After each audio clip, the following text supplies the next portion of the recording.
सत्राला सुरुवात करण्यापूर्वी मी आपणा सर्वांना आवाहन करू इच्छितो, कृपया आजपर्यंत आपण माझ्या चॅनलला सबस्क्राइब केले नसल्यास सर्वांनी सबस्क्राइब करावे। व्हिडिओ आवडला, त्यात देण्यात येणारी माहिती आवडली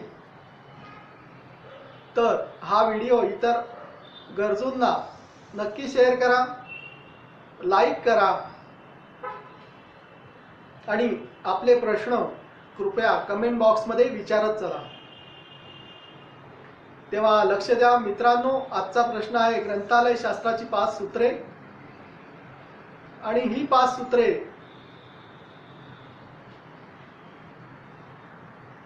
डॉक्टर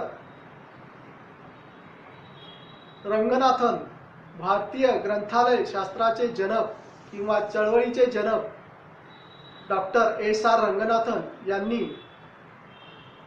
आपल्या 5 लॉज ऑफ लायब्ररी सायन्स या ग्रंथात 1931 साली मांडलेली आहेत।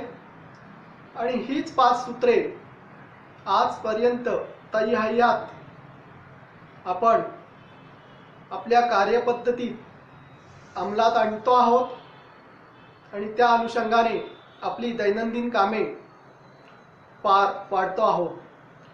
मित्रांनो लक्ष द्या, ज्याप्रमाणे ग्रंथालय शास्त्राची कार्य किंवा ग्रंथालय शास्त्र हे संपूर्ण जगतात एकाच पद्धतीने, शास्त्रीय पद्धतीने पार पाडले जाते, त्याच प्रकारे डॉक्टर एस.आर. रंगनाथन यांनी जी पंचसूत्रे सांगितलेली आहेत त्यांचाही वापर आणि ही 5 सूत्रे जगतमान्य अशी आहेत। याच पंचसूत्रीवर आधारित आजपर्यंत आपण ग्रंथालय शास्त्र आणि ग्रंथालय शास्त्राची कार्य करीत आलेलो आहोत। अशी ही 5 सूत्रे कोणती आहेत तर लक्षात घ्या मित्रांनो, अशी ही 5 सूत्रे आहेत। पहिलं सूत्र आहे ग्रंथ हे वापराकरता असतात। दुसरं सूत्र आहे वाचकाला त्याचा ग्रंथ मिळायला हवा। तिसरं सूत्र आहे प्रत्येक ग्रंथाला त्याचा वाचक मिळायला हवा। चौथं सूत्र आहे वाचकांचा आणि ग्रंथालय सेवकांचा वेळ वाचवा। पाचवं सूत्र आहे ग्रंथालय ही एक वर्धिष्णू संस्था आहे। मित्रांनो लक्ष द्या, 5 सूत्र मी सांगतोय आपल्या पुढे। विषय फार मोठा आहे, थोडक्यात विवेचन करणं आता हे मला वेळेअभावी आणि या माध्यमाच्या मार्फत करणं भाग पडतंय। मुळात पंचसूत्री ही ठराविक वेळेत संपवणं म्हणजे त्याचा धावता आढावा घेणं अशा प्रकारचंच आहे। तरी सुद्धा मी आपल्या विद्यार्थी मित्रांकरता ही 5 सूत्र अगदी थोडक्यात येथे मांडण्याचा प्रयत्न करणार आहे।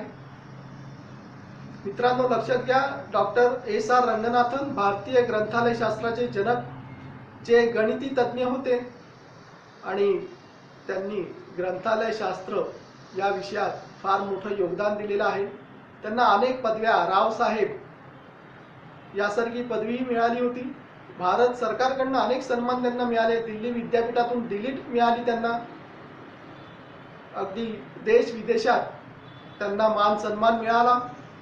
असे हे भारतीय ग्रंथालय शास्त्राचे जनक आणि जगतमान्य असे डॉक्टर एस.आर. रंगनाथन यांनी ही 5 सूत्रे आपल्याला प्रतिपादन केलेली आहेत त्यांच्या 5 लॉज ऑफ लायब्ररी सायन्स या ग्रंथात। तर ह्या 5 सूत्रे मांडण्यात किंवा त्या 5 सूत्रांचा हेतू मुळात काय आहे त्याचा थोडक्यात आढावा किंवा माहिती येथे मी देण्याचा प्रयत्न करीत आहे आपल्याकरता। विद्यार्थी मित्रांनो येथे लक्ष द्या, ही 5 सूत्रे। पहिलं सूत्र आहे ग्रंथ हे उपयोगाकरिता किंवा वापराकरिता असतात। याचाच अर्थ ग्रंथालय या संकल्पनेची जेव्हा सुरुवात झाली तेव्हा ग्रंथ हे वापरण्यापेक्षा त्यांचं संरक्षण करण्यात अधिक लक्ष केंद्रित केली जात होतं। म्हणजे अक्षरशः ग्रंथ हे ग्रंथालयात साखळ दंडाने बंदिस्त स्वरूपात ठेवले जायचे की त्यांना कोणी चोरून घेऊन जाऊ नये, त्यांची सुरक्षा याकडे काटेकोर लक्ष दिलं होतं। म्हणून डॉक्टर रंगनाथन यांचं असं प्रतिपादन आहे की मुळात ग्रंथ हे आपण जर जखडून बंदिस्त अवस्थेत ठेवले तर त्याचा उपयोग आणि उपभोग वाचक कसे घेणार, तेव्हा अशा ग्रंथांना आपण मोकळे करावं, व्यवस्थित मोकळेपणाने त्याची सविस्तर तपशीलवार मांडणी करावी आणि त्याचा वापर अधिकाधिक होण्याच्या दृष्टीने ग्रंथपालांनी, ग्रंथालय सेवकांनी प्रयत्न करावेत। अर्थात ग्रंथ हे उपयोगाकरिता असतात आणि त्याचा जास्तीत जास्त वापर होणे हा मूळ हेतू या पहिल्या सूत्राच्या मागे आहे। तसेच रंगनाथन दुसऱ्या सूत्रात प्रतिपादन करीत आहेत की प्रत्येक वाचकाला त्याचा ग्रंथ मिळायला हवा। तर मित्रांनो, या सूत्राच्या मागील हेतू काय आहे की प्रत्येक वाचक हा ग्रंथालयात मुळात येतो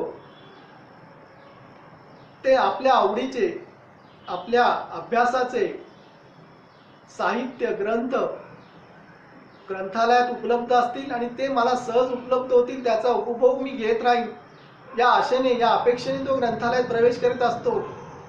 तर या मूळ हेतू साध्य होण्यासाठी ग्रंथालय सेवकांनी कृपया लक्ष द्या की आपण व्यवस्थित विषयवार मांडणी करणे, दर्शनी भागात ग्रंथांची मांडणी करणे, विभागवार, विषयवार या प्रकारे मांडणी करून त्या वाचकाला त्याच्या आवडीचा, त्याच्या विषयाशी अनुषंगिक ग्रंथ साहित्य कसे उपलब्ध होईल याकडे लक्ष केंद्रित करावे। म्हणजे रंगनाथन यांनी जो दुसरा लॉ सांगितला आहे त्याचा हेतू येथे आपण पूर्ण करू शकतो की प्रत्येक वाचकाला त्याचा ग्रंथ मिळायला हवा। तसेच रंगनाथन तिसरा लॉज किंवा तिसरं सूत्र जे सांगत आहे की प्रत्येक ग्रंथाला देखील त्याचा वाचक मिळायला हवा। म्हणजे असं नको व्हायला की ग्रंथालयात आपण खरेदी केलेली आहे वाचकाच्या गरजा लक्षात घेऊन, पण ते वाचकाला माहीतच होणार नाही। तर प्रत्येक ग्रंथ आणि वाचक हे दोघे एकमेकाशी विसंबून असावे। जसे वाचकांच्या गरजा लक्षात घेऊन आपण ग्रंथ खरेदी करतोय, तसेच त्या ग्रंथालाही त्याचा जो वाचक आहे की ज्या वाचकासाठी किंवा ज्या वाचकांची आवड लक्षात घेऊन हा ग्रंथ, हे साहित्य आपण ग्रंथालयात आणतो आहोत, मांडतो आहोत, तर त्या ग्रंथाची, त्या साहित्याची प्रत्येक वाचकाला माहिती व्हावी याकरता विविध मार्ग जे आपण ग्रंथालय ऍक्टिव्हिटीज म्हणून करत असतो त्याचा वापर करावा की ज्या योगे त्या ग्रंथालाही त्याचा वाचक मिळत राहील।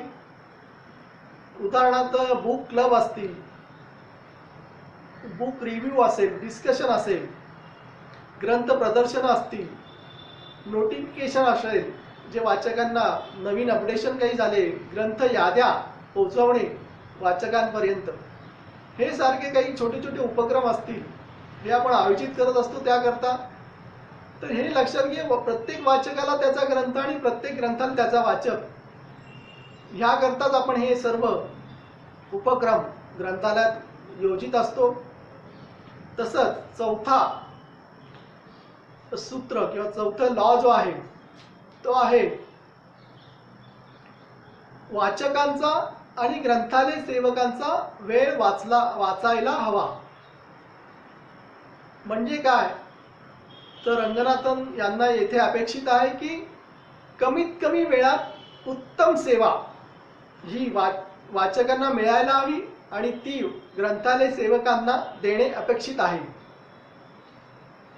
याचा अर्थ काय होतो, आपण जी विविध विषयावार, विभागवार मांडणी केलेली आहे त्या ठिकाणी वाचक तर ग्रंथालयात प्रवेश केला, आपण साहित्य मांडलेलं आहे, पण त्या वाचकाला नेमकं त्याच्या आवडीचं साहित्य कुठे ठेवलेलं आहे किंवा ते साहित्य ग्रंथालयात उपलब्ध आहे की नाही याची माहिती करून देणं ही ग्रंथालय सेवकाची जबाबदारी आहे. तर याकरता प्रशिक्षित आणि कार्यकुशल ग्रंथालय सेवक नेमणे हेही या सूत्रानुसार अपेक्षित आहे. म्हणजे जेव्हा वाचक ग्रंथालयात आल्यानंतर फेरफटका मारतोय, बराच वेळ फिरतोय, त्याचा वेळ वाया गेला याचा अर्थ. तर तुम्ही असा वेळ वाया न दवडता ग्रंथालय सेवक प्रॉम्प्ट सर्व्हिस द्यायला हवी की ह्या वाचकाला नेमकं काय हवंय, आपण स्वतःहून पुढे व्हा, विचारा. किंवा हा ग्रंथ बाहेर इश्यू झाला असेल दुसऱ्या व्यक्तीकडे तर तो परत कधी येणार आहात, तुम्ही त्याला रिझर्वेशन करण्याकरता प्रोत्साहित करा. किंवा नसेल तर तो खरेदी करण्याकरता आपल्याला काय तयारी करावी लागेल, कोणता अर्ज भरायचा आहे, ऑनलाईन सूचना कशी पाठवायची आहे याचं मार्गदर्शन करा. म्हणजे वाचकाला समाधान वाटेल, तो आपल्या ग्रंथालयात पुन्हा पुन्हा भेट देईल. उपलब्ध नसेल तरी आपण उपलब्ध करून देऊ हा विश्वास आपण त्या वाचकाला द्यायला हवा. यासाठी लक्षात घ्या, चौथा लॉ जो आहे, आपण वाचकाचा वेळ वाचवा आणि त्या अनुषंगाने ग्रंथालय सेवकाचाही वेळ वाचवा. दोघंही एकमेकावर अवलंबून आहेत. दोघांनाही, वाचकांनाही प्रत्येक वेळेस ग्रंथालय सेवकांच्या संपर्कात असायला हवं आणि ग्रंथालय सेवकांनी न विचारता वाचकापर्यंत पोचायला हवं. असं हे कार्य, वेळ वाचवण्याचं कार्य डॉक्टर रंगनाथन यांना या लॉच्या मागे अपेक्षित आहे. मित्रांनो, फार थोडक्यात मी 2 आणि 4 ओळीत हा विषय आपल्याला सांगण्याचा प्रयत्न करतोय. लक्षात घ्या, जुजबी माहिती होईल पण तुमचं समाधान आणि तुम्हाला हा विषय नक्कीच कळेल अशी मला आशा आहे.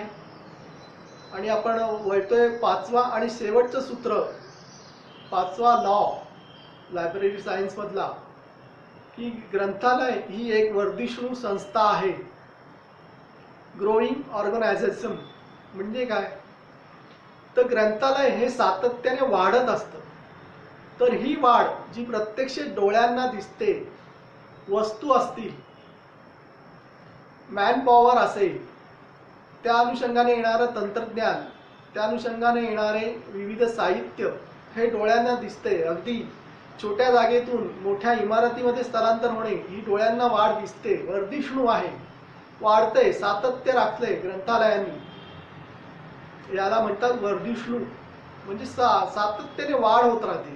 पण हे जे डोळ्यांना वाढ दिसते साहित्यामधली, मॅन पॉवर मधली, सेवांमधली, त्याच अनुषंगाने ज्ञानाचं आदान प्रदान, ग्रंथालयामार्फत आयोजित करण्यात येणारे सेमिनार्स, विविध उपक्रम, चर्चासत्र, बुक क्लब, याचप्रमाणे ग्रंथालय सेवक ज्या आपल्या कल्पना मांडून वाचकांना आकृष्ट करण्याचा प्रयत्न करतो, ग्रंथपाल विविध संकल्पना आयोजित करतो, या सर्वांचा मिलाप, हा जो काही मिलाप दृश्य आणि अदृश्य स्वरूपात ग्रंथालयात सातत्याने होत राहतो, यालाच वर्धिष्णू म्हणजे वाढ होत राहते असं म्हणतात. ग्रंथालय कधीही, कोणती संस्था कधी थांबत नाही. कोणत्या ना कोणत्या रूपात, स्वरूपात त्यात सातत्याने वाढ होत असते. म्हणून येथे डॉक्टर रंगनाथन यांना अपेक्षित आहे की ग्रंथालय किंवा संस्थेमध्ये सातत्याने अविरत न थांबता न थकता जी वाढ होत असते, दृश्य अदृश्य साहित्य रूपात, ज्ञानाच्या रूपात, माहितीच्या रूपात, यांना ते वर्धिष्णू असे संबोधन करीत आहेत. लक्षात घ्या, अशी 5 सूत्र ग्रंथ हे वापराकरिता असतात. प्रत्येक वाचकाला त्याच्या आवडीचा, तिच्या आवडीचा, त्याच्या विषयाचा ग्रंथ ग्रंथालयात उपलब्ध असायला हवा. तसेच प्रत्येक ग्रंथाला त्याचा वापर करणारा, त्याचा उपभोग घेणारा, त्याचा उपयोग करणारा वाचक हा मिळायला हवा. वाचकांचा आणि ग्रंथालय सेवकांचा दोघांचाही वेळ वाचायला हवा, सेवा देताना, आदान प्रदान करताना. आणि 5वा आणि शेवटचा लॉ असे सांगतो की ग्रंथालय ही वर्धिष्णू, सतत वाढ होत राहणारी अशी संस्था असते. कृपया लक्षात घ्या.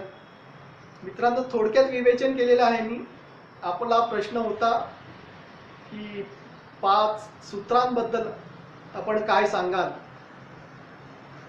मला असं वाटतं की मी सांगण्यापेक्षा मी प्रयत्न केला की त्या सूत्रांच्या मागे डॉक्टर एस आर रंगनाथन, भारतीय ग्रंथालय शास्त्राचे जनक, ग्रंथालय चळवळीचे जनक, यांना जो अभिप्रेत आहे, त्यांनी जे एक्सप्लेन केलेलं आहे, विवेचन केलेलं आहे आपल्या स्वतःच्या ग्रंथात फाइल ऑफ लायब्ररी सायन्स, आणि हे जगतमान्य त्रिखंडात ह्याच 5 सूत्रींचा जो आजपर्यंत वापर करून दैनंदिन कामे पार पाडली जातात, त्याबद्दल आपल्यासारख्या विद्यार्थ्यांना मी थोडक्यात माहिती देण्याचा प्रयत्न माझ्या परीने प्रयत्न केलेला आहे.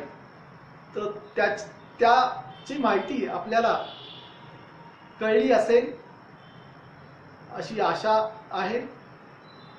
आणि आजचा प्रश्न तुर्तास येथे मी थांबवतो. धन्यवाद मित्रांनो. कृपया प्रश्न विचारत राहा आणि मी आपल्या प्रश्नांचे निराकरण करण्याचा यापुढे जरूर प्रयत्न करेन. धन्यवाद.